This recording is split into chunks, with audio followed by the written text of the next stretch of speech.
something is about to crumble, and heaven already knows. There is a fracture in the foundation of our world, a hairline crack that is beginning to spread, and most of us are too busy, too distracted, too tired to even notice. But there are whispers, aren't there? Echoes from a time when humanity knew how to listen. Echoes from a soul who saw the blueprint of our days, 9 centuries before they arrived. Her name was Hildegard of Bingen, a visionary, a prophetess, a doctor of the church, whose words were a torrent of divine revelation. For centuries, her most urgent warnings have been sealed away, waiting for a generation that would need them most. That generation is us. That time is now.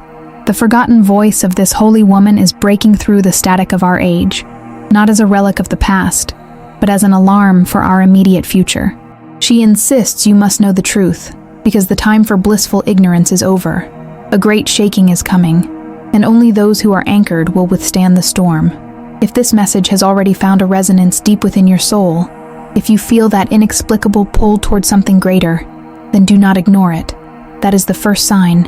Acknowledge this moment of connection by liking this video, subscribing to this channel for the wisdom that is to come, and commenting with the single word, prophecy.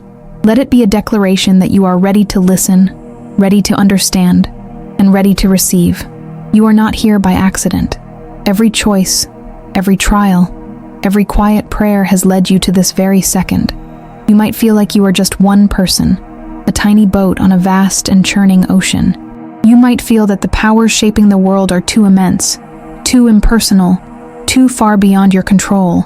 And you would be right, but you have been given something that titans of industry and rulers of nations do not possess: access to a sacred truth, a key.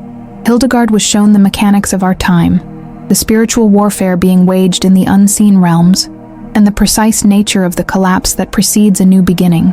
She saw the patterns we are now living through, the confusion, the division, the strange sickness of the soul that has befallen so many. She described it all with chilling accuracy. She didn't write it down as a curious historical prediction. She wrote it as a desperate warning, a map to navigate the coming darkness. And the most terrifying part of her vision is not the destruction itself, but how silently it arrives, disguised as progress, as convenience, as liberation. It comes as a thief in the night, not to steal your possessions, but to steal your very essence, your connection to the divine. But what exactly did she see? What was the vision that made her tremble?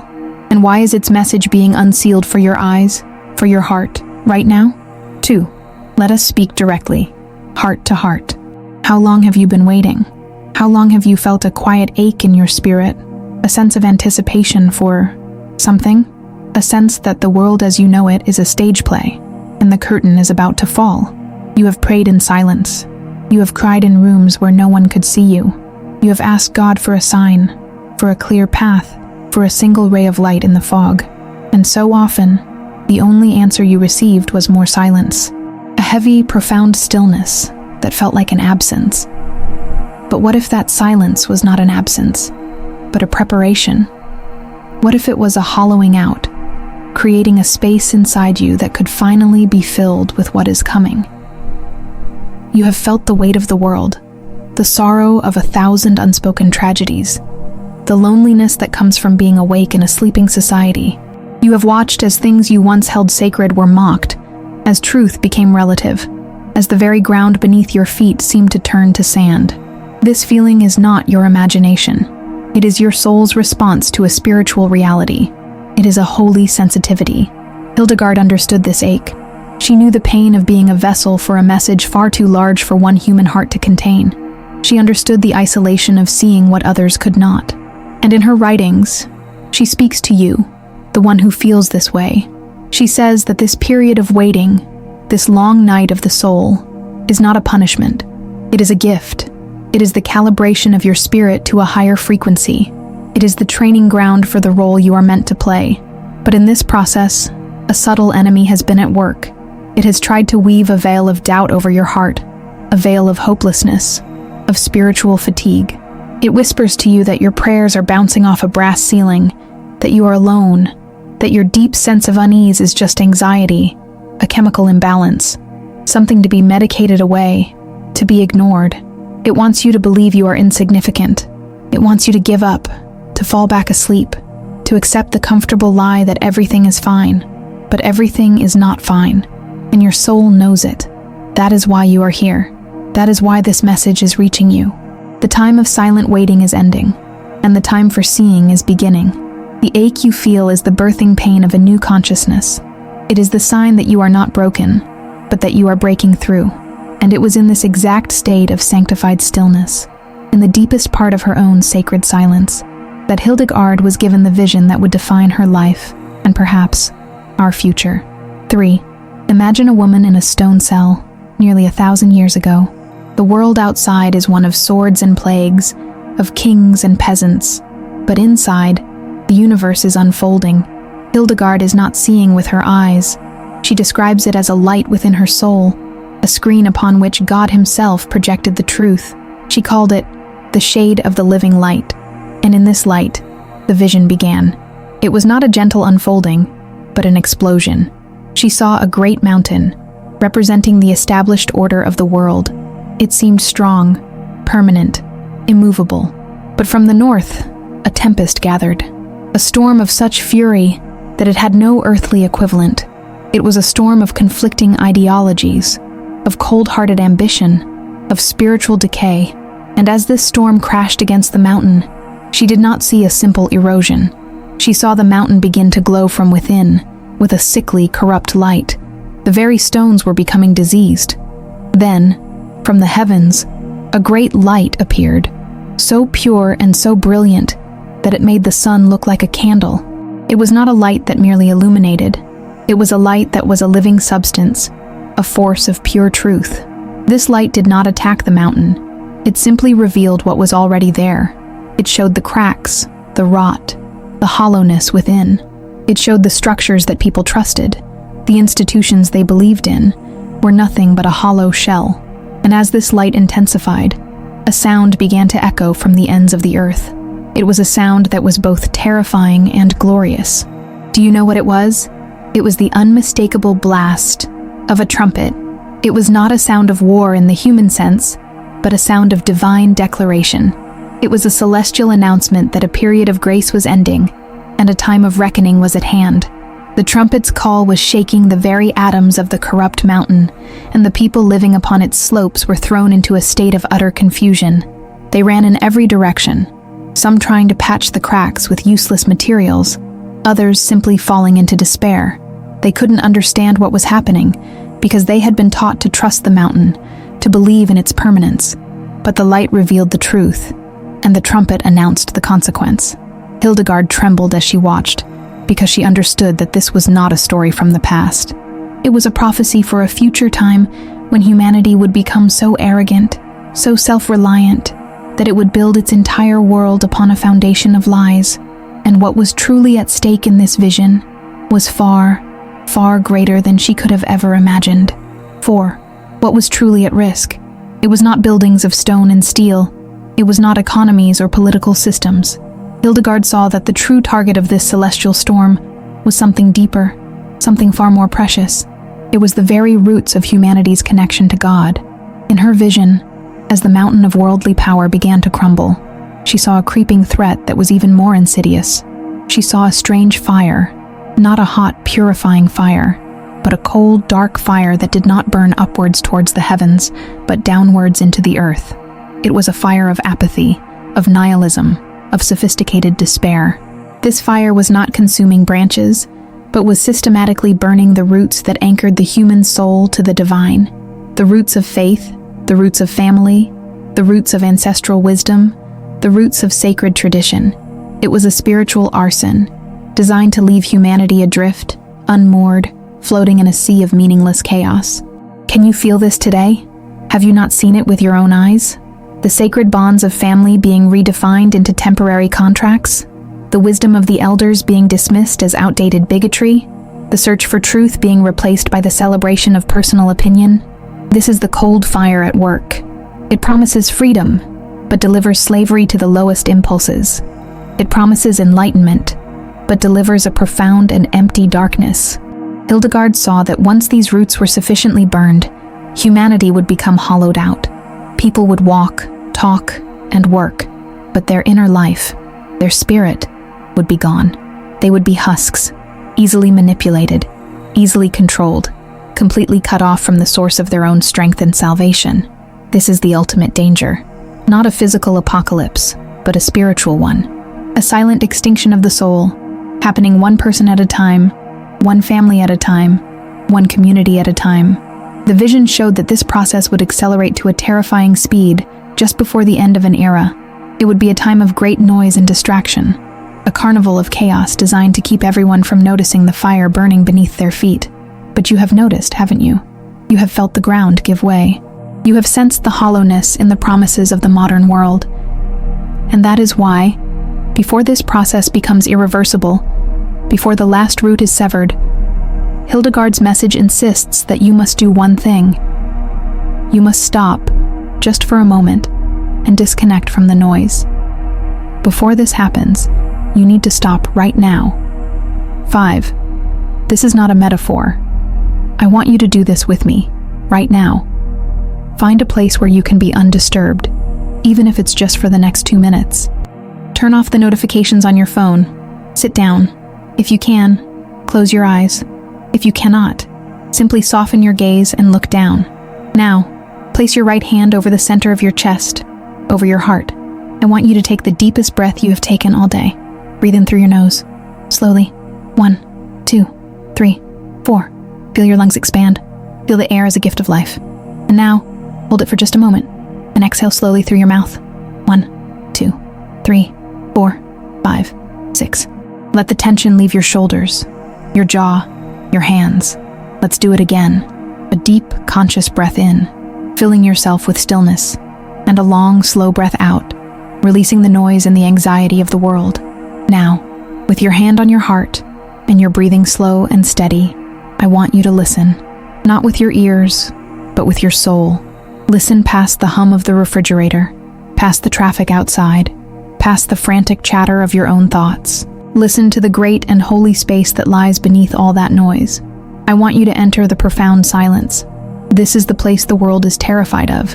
This is the place they try to fill with endless content, endless scrolling, endless controversy. Because in this silence, a truth resides. In this silence, you can feel the unburned part of your roots. You can feel the golden thread that still connects you, however tenuously, to the divine. Feel the warmth of your hand on your chest. That is the warmth of life. That is the spark of God that was breathed into you.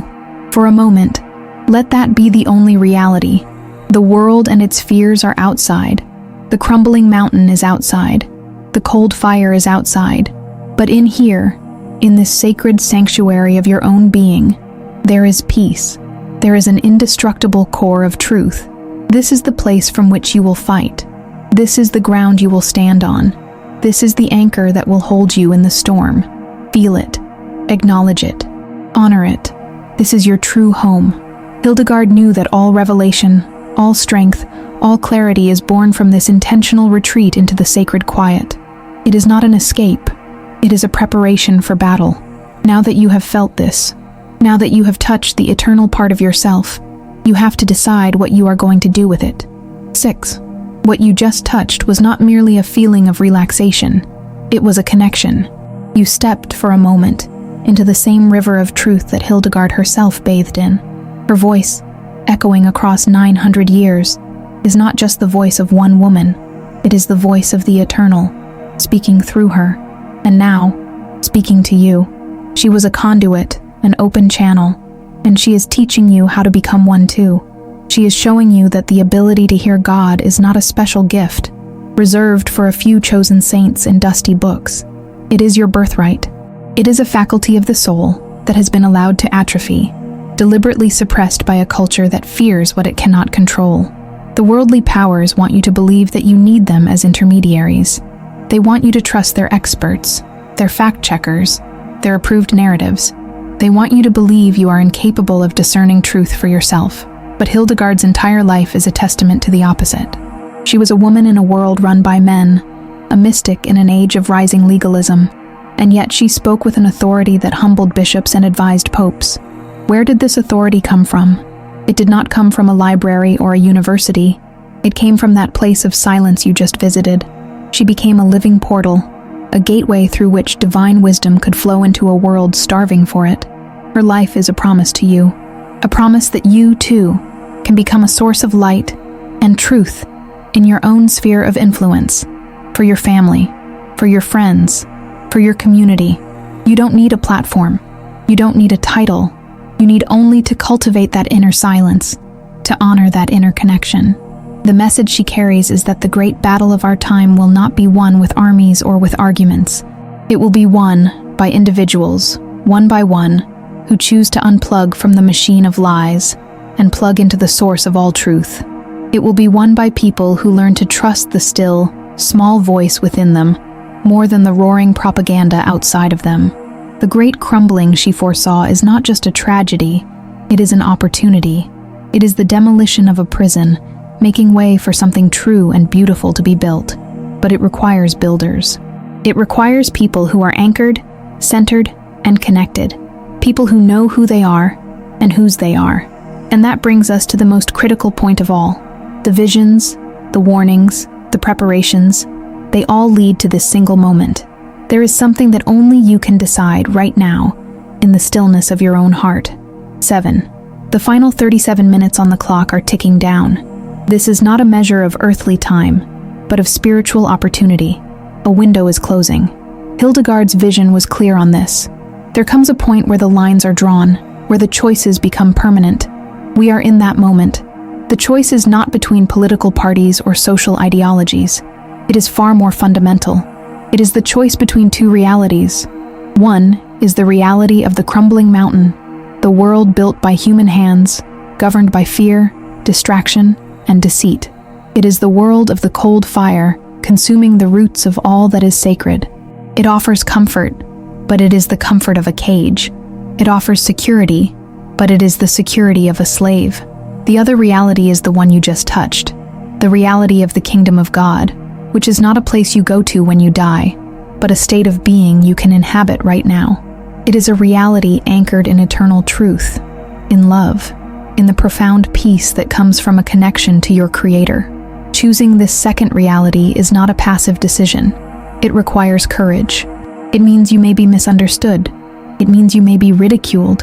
It means you may have to walk away from things and people who are determined to stay on the crumbling mountain. It is the narrow path. The trumpet that Hildegard heard is sounding its final, decisive note. It is a call to choose your allegiance. Are you a citizen of the temporary dying world, or are you a citizen of the eternal kingdom? You cannot have dual citizenship. The time for straddling the fence is over. As the great shaking intensifies, everything that is not built on the rock of divine truth will be swept away. Your career, your reputation, your possessions, your political beliefs, all of it is sand. The only thing that will remain is your connection to God. That is the only true refuge. And as this moment of decision crystallizes for all of humanity, the celestial portal of this specific age of grace begins to close. The choice must be made. So I ask you now, in the sacred space this message has created, which reality do you choose? If this message has helped you make that choice, if it has given you clarity or courage, then its purpose is being fulfilled. But it is not meant to stop with you. There is someone in your life who is standing at this same crossroads, someone whose heart is aching with the same unspoken questions. They need to hear this. They need this lifeline. Fulfill your first act as a citizen of the kingdom and share this message with them right now. Do not wait. And it is because of the gravity of this choice that the very next vision Hildegard was shown changed everything about how she understood the future. 8. After the terrifying vision of the crumbling mountain and the sounding trumpet, after the moment of irrevocable choice, Hildegard's soul was in a state of profound trepidation. She had seen the end of an age. She had seen the great sifting of humanity. But God did not leave her there. He then showed her what came next, and it was a vision of breathtaking beauty. The storm had passed. The noise had ceased. The dust of the fallen world had settled, and in the aftermath, she saw not a scorched and empty wasteland, but a garden. The world was washed clean, and the people who remained, those who had chosen the narrow path, were not hiding in fear. They were walking in a gentle, warm, and all-encompassing light. It was not the piercing, revealing light from the first vision, but a soft, nurturing, golden light that seemed to emanate from the very earth and from their own hearts. It was the light of a new dawn. This light was a tangible presence. It was a light that healed. She saw people who had been tormented by anxiety, now filled with a profound peace. She saw families that had been fractured, now reunited in a love that was pure and unconditional. She saw the veil between heaven and earth become thin, almost transparent. The communication with the divine was no longer a desperate cry in the dark, but a constant flowing conversation, as natural as breathing. The survivors of the Great Shaking were not a grim, hardened remnant. They were radiant. They were filled with a joy that was not based on circumstance, but on a permanent state of connection. They were building a new world, not from the top down with grand institutions, but from the ground up, with acts of love, creativity, and worship. Their work was their prayer, and their prayer was their life. This was the promise. This was the reason for the trial. The collapse of the old world was not a punishment. It was a necessary clearing of the ground, so that something infinitely more beautiful could grow. It was the demolition of the prison to set the prisoners free. The pain was real, but the purpose was divine. The suffering was not the end of the story. It was the labor pain for the birth of a renewed humanity, a people who had learned to live in total reliance on and in total communion with their Creator. This is the hope that must fuel your courage. This is the destination that makes the narrow path worthwhile. And if you have journeyed this far, if you have stayed with this message until this point, it is because your soul recognizes this destination as its true home, and you need to hear the final whisper that Hildegard left for you. 9. Listen closely. Lean in, not with your ears, but with your spirit. This is the final whisper from Hildegard, a secret meant for those who endure to the end. The future she saw, the world renewed in light, is not a distant, untouchable dream. It is a seed, and that seed has been planted within your heart. The entire purpose of this trial, of this great shaking, is to crack open the hard, protective shell of the ego so that this seed of the new world can finally germinate and grow within you. You are not waiting for a new world to be given to you. You are being called to birth it, right here, right now, in the garden of your own soul.